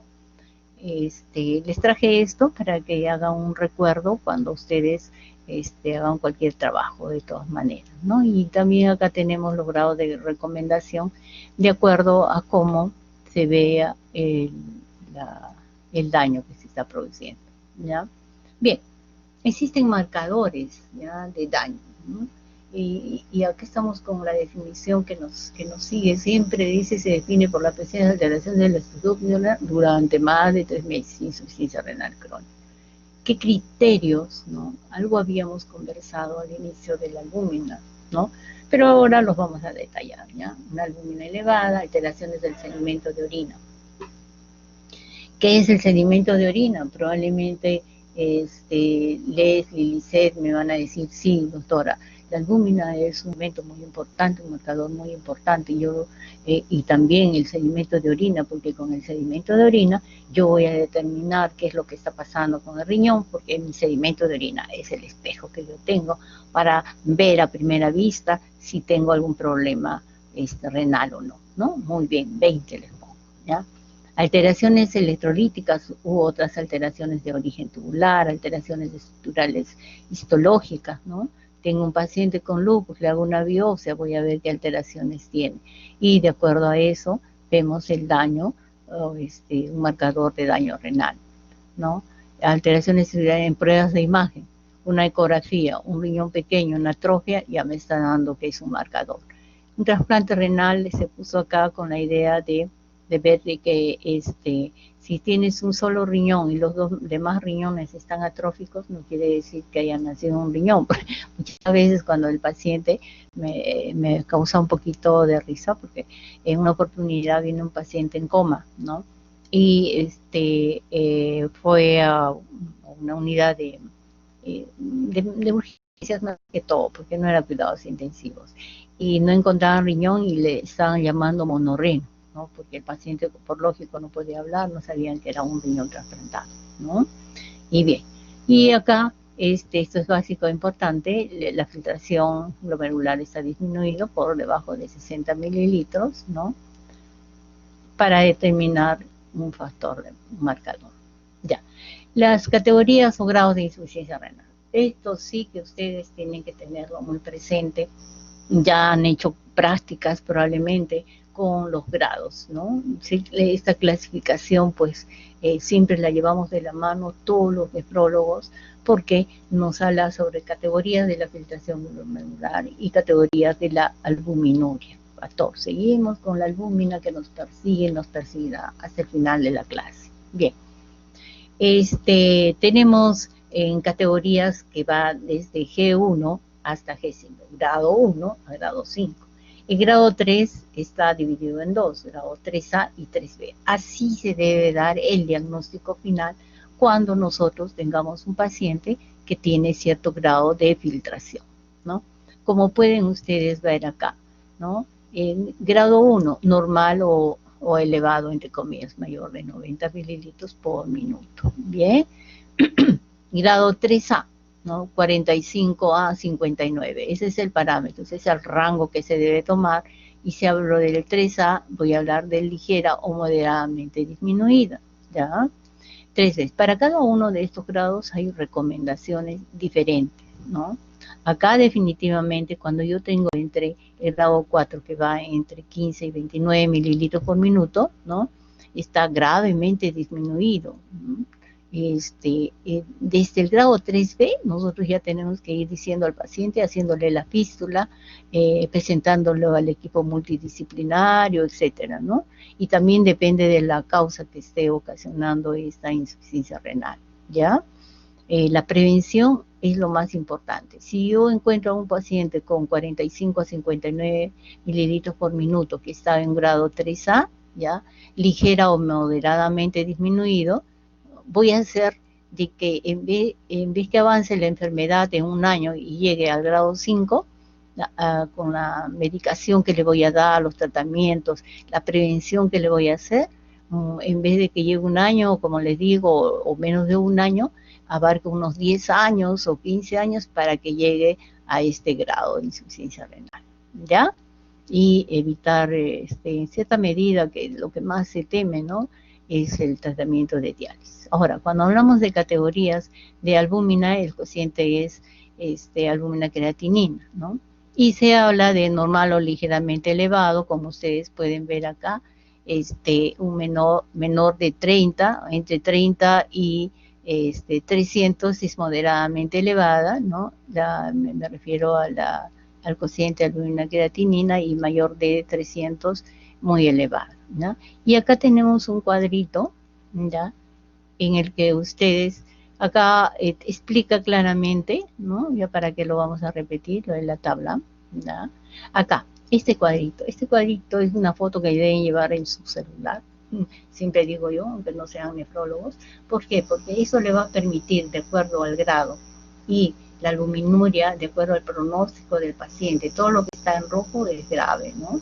Y en este último grado ya prácticamente el grado es muy elevado, ¿no es cierto? Porque ya estamos viendo de que el coeficiente albúmina creatinina es mayor de 300, ¿no? Y que el fallo renal es menor de 15 mililitros por minuto. Entonces es un paciente que prácticamente llega al grado de insuficiencia renal ya para un tratamiento de soporte dialítico, ¿ya? Esto es fácil leer, ¿no? Sí, yo creo que se pueden dar cuenta.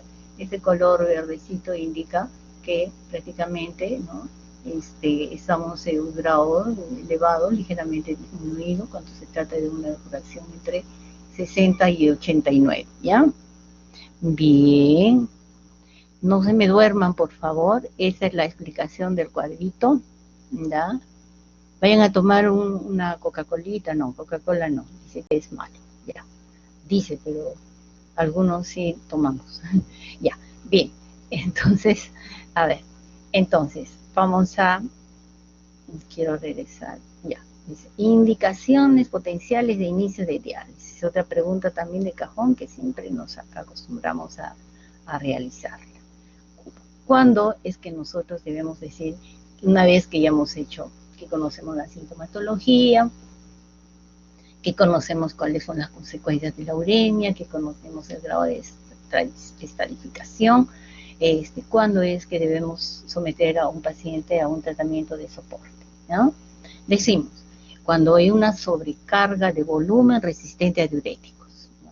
Por más que le demos diuréticos, el paciente empieza con disnea, derrame pleural, e incluso puede tener pericarditis, edema pulmonar. Evitar llegar a un edema pulmonar, porque eso sí es una emergencia, es una urgencia, ¿ya? La hiperpotasemia, el potasio puede matar. Cuando el potasio está muy elevado, ¿no? Ya habíamos conversado cuánto es lo normal de potasio, no vamos a repetir, ¿ya? La pleuritis o pericarditis, habíamos comentado, puede producir un taponamiento cardíaco, ¿ya? Una neuropatía periférica severa, encefalopatía severa que llega a un estado a veces hasta de coma, una desnutrición severa. ¿Qué es lo que pasa con el paciente que no quiere ir a diálisis, ¿no? Le dicen, ya usted tiene insuficiencia renal, tiene que dializarse. Entonces el paciente dice, no, por favor, yo voy a cumplir estrictamente, se va donde la mejor nutricionista, etcétera, y empieza ya no comer. Entonces, ¿qué está cuidando? En vez de cuidar el organismo completo, solamente está cuidando al riñoncito. Entonces llega a un grado de desnutrición severa. Bien. Las náuseas y los vómitos persistentes y la hemorragia urémica, ya habíamos conversado esto en la patología que se da a nivel de digestivo. La acidosis metabólica, hipertensión resistente, ¿no? Muchas veces esta hipertensión resistente ha sido motivo de hacer una nefrectomía unilateral o bilateral en muchos de los casos, ¿no? La hiperfosfatemia grave y la hipocalcemia grave, todas estas son manifestaciones que se dan cuando el riñón no está funcionando bien. ¿Listo? Bien. ¿Qué tratamientos conocemos? No les voy a hablar sobre hemodiálisis porque me demoraría unas 3 horas, todo lo que es hemodiálisis.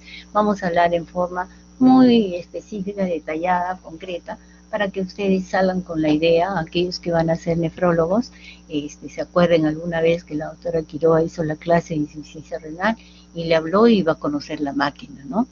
Yo cuando conocí la máquina, sinceramente, un poquito que le tuve temor, porque vi al paciente, vi la sangre afuera, el filtro. Acá ustedes pueden ver un filtro, pueden ver las cánulas que le decía, el brazo. Acá la paciente tiene una fístula, ¿ya? Siempre hay un color rojito, tanto de la línea, del soporte del filtro, de la tapita del filtro, una azul y otra de color rojo, ¿ya? La de color rojo saca la sangre toda, con toda la sustancia tóxica, ¿no? Y a través del filtro tiene unas membranas así, como si fueran unos filamentos, y a través de esas membranas se produce un intercambio a través de presiones osmóticas, oncóticas en una osmodifusión, perdón, en este medio, y a través de esta ruedita que se ve algo azulito por acá, sale y la devuelve entre comillas limpia. Esto por lo menos va a demorar unas 3 horas o 4 horas en el paciente, ¿ya? Listo. Entonces, hemodiálisis consiste en que la sangre se extrae del paciente a través de un circuito, se extrae del paciente a través del circuito extracorpóreo, se extrae mediante una aguja de una fístula, ¿no? O de un catéter, eso no olvidaba decir, se pone el catéter acá cervical o también se va a poner femoral, ¿ya? O puede ser infraclavicular o supraclavicular, ¿ya? Si es un catéter le llamamos nosotros de alto flujo, para que pueda extraer con bastante facilidad la sangre y pase a través de este circuito extracorpóreo, ¿ya? Y bien, ¿no? Así podemos realizar este tratamiento que se llama hemodiálisis. Ahora, en cuanto a diálisis peritoneal, ¿no? Diálisis peritoneal se introduce 3 a 4 líquidos. Acá ustedes pueden ver, este es el líquido dializador, este celestito que ven acá, se coloca un catéter a nivel del peritoneo, donde se va a producir mediante osmodifusión el intercambio, y pasado unas 3 horas o 4 horas, pasamos 2 litros y sale a través de un catéter ya el fluido de desecho, o sea, viene a ser la orina, entre comillas. ¿Cuál es la membrana que está actuando acá? Básicamente es el peritoneo, de ahí es un nombre de diálisis peritoneal, ¿no? Dice, se introduce 3 a 4 litros. Realmente nosotros introducimos 2.5 litros, ¿no? A través del catéter en la cavidad abdominal, en cavidad peritoneal, ¿no? Vale la pena decir acá, ¿no? Este líquido se deja actuar en el organismo aproximadamente 2 horas y luego es extraído el líquido. Con los nuevos líquidos que tenemos acá, se puede dejar en la cavidad unas 4 horas a 5 horas, ¿ya? Aproximadamente 2 horas luego extraído el líquido, presenta componentes que antes no contenía. Entonces acá vamos a ver el fluido, ¿ya? Este proceso se realiza varias veces al día, ¿ya? Bien. Ahora, ¿qué es lo que está sucediendo? Acá ustedes pueden ver un bracito con la fístula, ¿ya? Y acá todo el circuito, el filtro. Pueden ver ustedes la parte roja, la parte azul, para verlo más esquemáticamente. Los solutos que se encuentran en alta concentración en la sangre pasan al dializado. ¿no? De baja concentración por difusión, ¿ya? Y la sangre se regresa a través de una línea venosa o puerto de catéter. Entonces se regresa, ¿ya? Por las concentraciones que viene a ser el mecanismo de difusión, ¿ya? Ahora, en la ultrafiltración se remueve líquidos por cambios realizados en la presión hidrostática a través de la membrana de Yanni. Se realiza 3 veces por semana. Recuerden ustedes muy bien que tanto para la hemodiálisis como para diálisis peritoneal tiene que tener el paciente una explicación previa.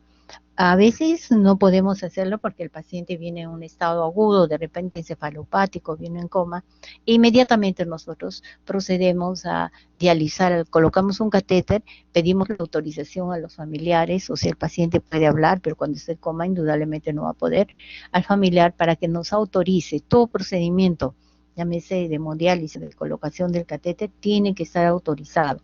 Hoy en día ustedes cuando empiecen a hacer su práctica, siempre van a pedir la autorización del familiar, siempre, nunca se olviden, por favor, porque hemos tenido casos en los cuales hasta policía nos han traído a la unidad de hemodiálisis. ¿Por qué? Porque nosotros procedimos, como es lógico, salvar la vida del paciente. Estaba con hipercalemia, no respondía a tratamiento médico e inmediatamente tuvimos que llevarlo a diálisis, colocamos un catéter y a la pasada media hora, no ni media hora, un cuarto de hora, y tuvimos a los policías ahí en nuestra puerta de hemodiálisis, ¿no? Nosotros acudimos, no encontramos familiar y hicimos lo que es supuestamente correcto, pero resulta que después el familiar dice que en algún momento había dicho, yo no quiero nada, así, yo no quiero nada de hemodiálisis, yo prefiero morirme. Bien. Y efectivamente, pasado una semana, le retiramos el catéter porque firmó la autorización y no quería nada de diálisis. Así es que el paciente falleció. Pero son casos extremos, ¿no? Por eso es tan importante, yo les hablaba cuando están en un estadio, digamos, 3, 3B, 4, 3B, ya, ¿no? Si lo cogemos, porque a veces no podemos coger al paciente en ese estadio. En el estadio que lo cojamos, siempre y cuando no esté ya para diálisis, tenemos que ir, es un equipo multidisciplinario el que tiene que actuar acá. Ir poco a poco comunicándoles a los pacientes que están con este padecimiento que va a recibir un tratamiento, que no se asusten, etcétera, etcétera. Y como es un equipo multidisciplinario, interviene la nutricionista, psicólogo, interviene el servicio social, etcétera, ¿no? Para poder determinar bien y que no se asuste también el paciente. Todo procede. A nadie nos va a gustar de que nos digan, tiene usted que recibir tratamiento para toda la vida, ¿ya? En cuanto a diálisis peritoneal, ¿qué es lo que está sucediendo? El dializado peritoneal tiene una presión osmótica u oncótica elevada por la presencia de glucosa o de icodestrina, un almidón, ¿ya? Por lo tanto, el líquido pasa del torrente sanguíneo a la cavidad peritoneal por ósmosis. ¿Y cuál es la membrana? El peritoneo. Los sólidos se mueven de acuerdo con una gradiente de concentración por difusión y también se moviliza por el líquido por convección. Entonces tenemos tres digamos, presiones importantes que tenemos acá. Una presión osmótica o oncótica a través de la ósmosis, difusión y por convección. Ese líquido va a pasar del peritoneo ya a la sangre para que salga todas las sustancias tóxicas. Bueno, una vez que dimos el tratamiento, llámese hemodiálisis o diálisis peritoneal, después vamos a hablar ahorita muy pequeño nada más sobre lo que es trasplante renal, ¿ya? ¿Qué es lo que está pasando? No solamente un paciente que tiene insuficiencia renal en un estadio avanzado o en un estadio en el cual ya hay compromiso de anemia, de metabolismo calcio-fósforo, tenemos que dar diálisis, ¿no? Si no, tenemos que ir a prácticamente hacer el tratamiento conjunto, en forma integral. Entonces, si hablamos sobre anemia, si hablamos sobre el control del fósforo, si hablamos sobre el control ácido-base, la comorbilidad cardiovascular y el hiperparatiroidismo. Ustedes no sé si han escuchado, bueno, sí, porque por teoría han debido escuchar ustedes la eritropoyetina recombinante, ¿ya? decimos que los valores normales para los cuales un paciente debe llegar de hemoglobina de 10 a 12, como nos había enunciado Kadoki, ¿ya? El déficit del hierro, en cuyo caso la anemia será microcítica y hipercrónica, también tenemos que acudir porque los pacientes pueden cursar también con esta anemia microcítica y hipercrónica, en los cuales hay un sangrado, ya sea por uremia, entonces hay pérdida de sangre de todas maneras, ¿ya? El déficit se medirá con los niveles de hierro, rango normal, ya los habíamos comentado, la ferritina, ¿ya? Y el índice de saturación de transferina. Bien.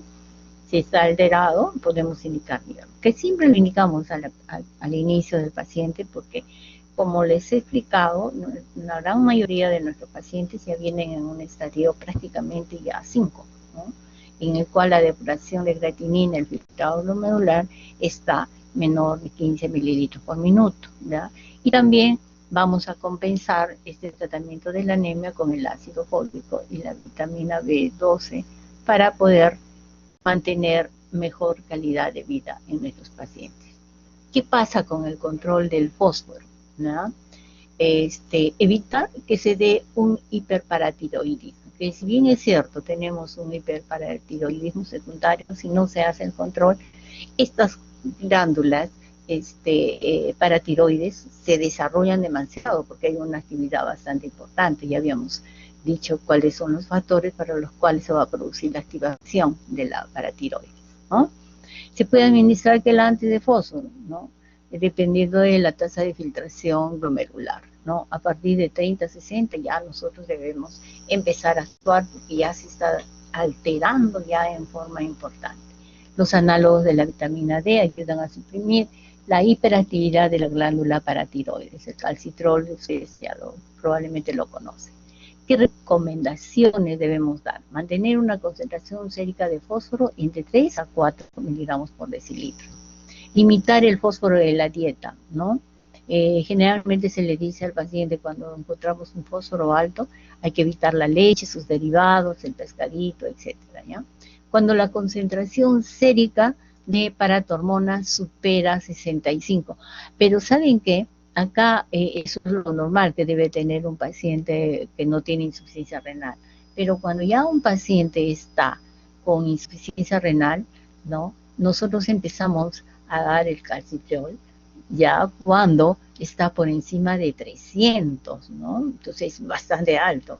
Pero, ¿por qué? Porque vamos tratando conjuntamente cómo está el calcio, cómo está el fósforo, ¿ya? Ahora bien, si el caso sérico es mayor de 10, reducir e interrumpir los análogos de la vitamina D, ¿no es cierto? Entonces el calcitriol. O cambiar a un quelante el fósforo que no contenga calcio. Evitar en la medida que sea posible los quelantes, llámese de aluminio, para de esta manera poder evitar la intoxicación por aluminio, ¿ya? Y dentro de los quelantes podremos utilizar el carbonato de calcio, lo usamos con mucha frecuencia. Siempre tenemos que determinar cada mes que se está dializando un paciente cuál es el dosaje de paratormona, cómo está el calcio y cómo está el fósforo. La albúmina también es un factor muy importante porque existe una fórmula para poder determinar bien y dar la cantidad adecuada que deberíamos tener. ¿Bien? Listo. Vamos a ver ahora, digamos, el reemplazo de las indicaciones, ¿no? Que ya las había mencionado. ¿Por qué las menciono nuevamente?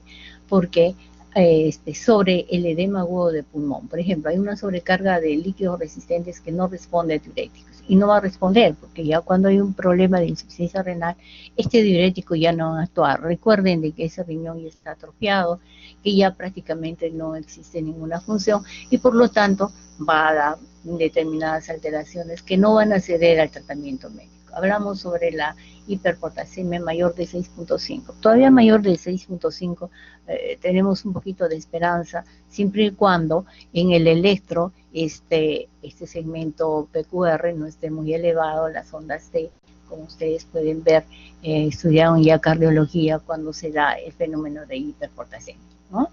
Los signos de uremia, pericarditis, neuropatías severas, acidosis metabólica, un pH menor de 1. El paciente viene tan acidótico que por más que tenga una urea en 100 o en 150, si hay una acidosis metabólica severa, es una indicación para poder dar.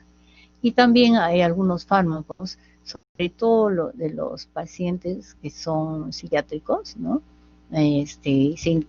Ellos, digamos, su medicación a veces por el estado mismo en el que se encuentran de la patología que tienen, empiezan a, digamos, a tomar ciertos medicamentos y producen una intoxicación. Y el tratamiento de diálisis es bueno, ¿ya?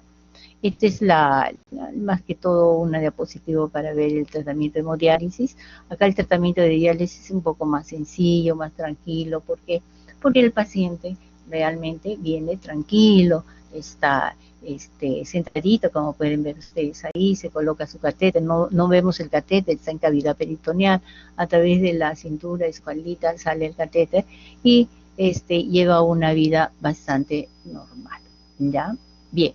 Esta es la diapositiva que van a ver cómo se puede ver, valga la redundancia, el líquido peritoneal.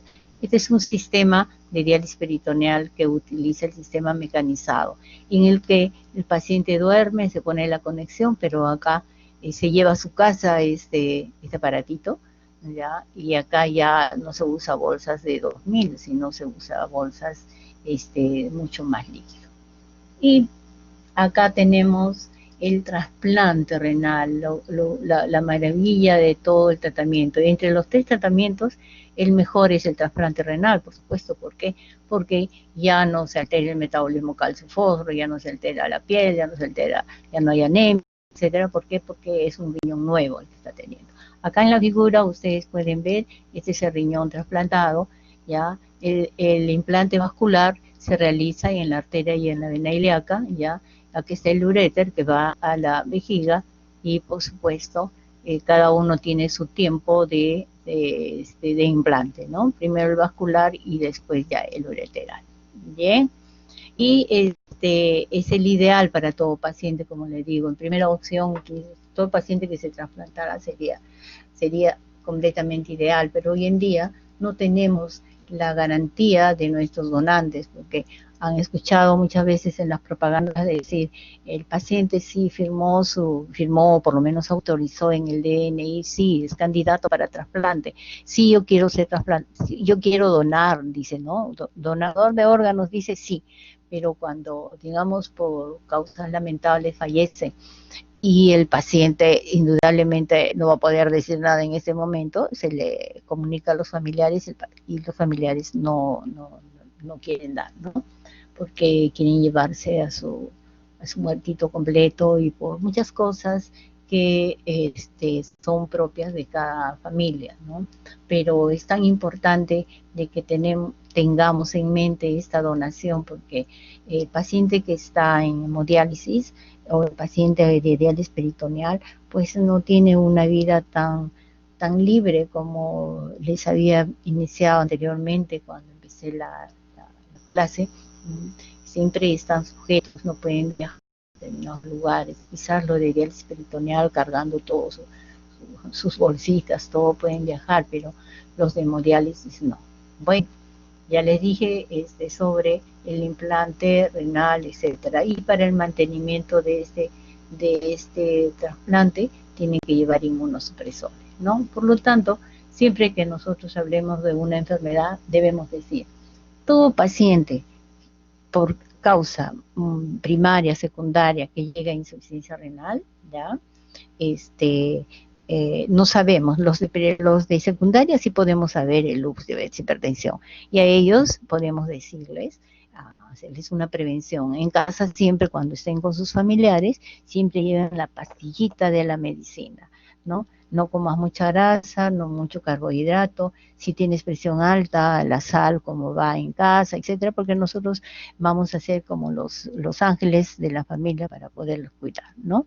Y generalmente ahí quien toma la batuta es la mamá, ¿no? Porque la mamá le han dicho de que digamos alguno de los hijos es diabético o de algún familiar es diabético, pues cumple estrictamente la dieta y lo controla. Y el hijo o el esposo se va a la calle y se come todo lo que quiere, ¿no? Bueno, son cosas de la vida, la verdad. Pero en fin, es importante que nosotros siempre debemos no solamente el conocimiento tenerlo para nosotros, sino para nuestras familias, para nuestros amigos. Si ven a un paciente, a un amigo, perdón, que esté con sobrepeso, ¿no? Porque el sobrepeso también condiciona una de esas causas, ¿ya? Listo.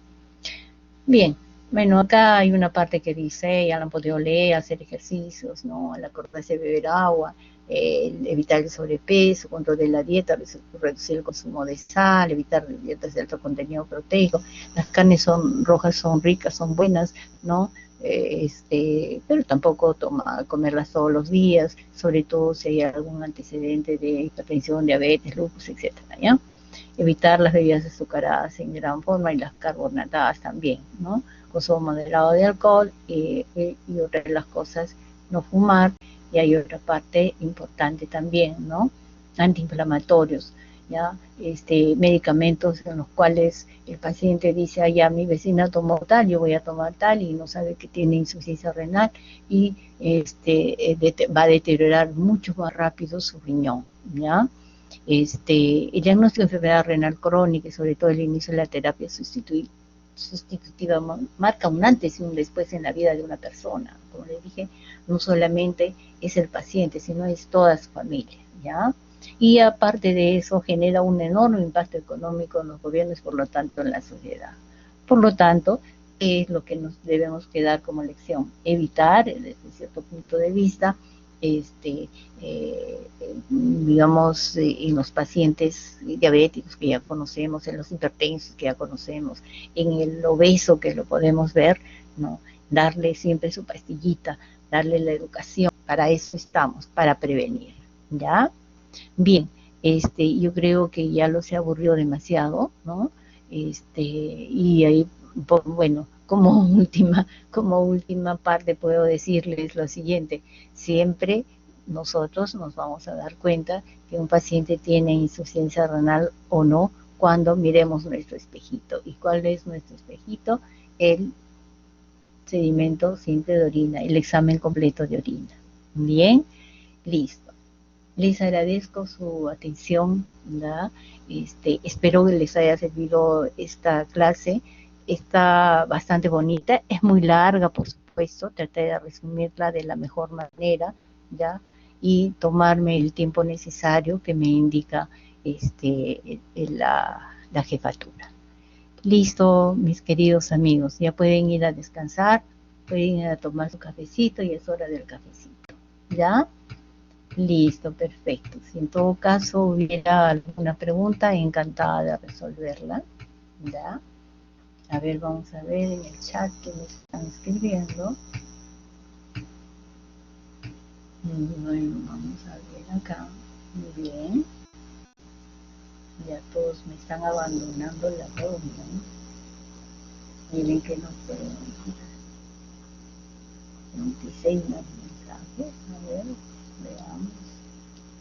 Muchas gracias, de nada. Espero que haya sido productiva para todos ustedes, mis queridos alumnos. Suerte en su examen también. ¿Listo? Bien.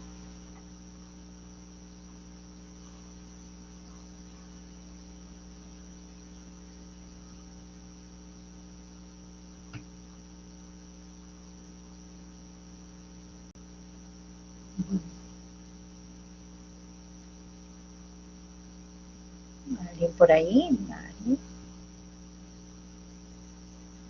Qué bueno, yo creo que todos me han entendido bien. Hasta luego, ha sido un placer.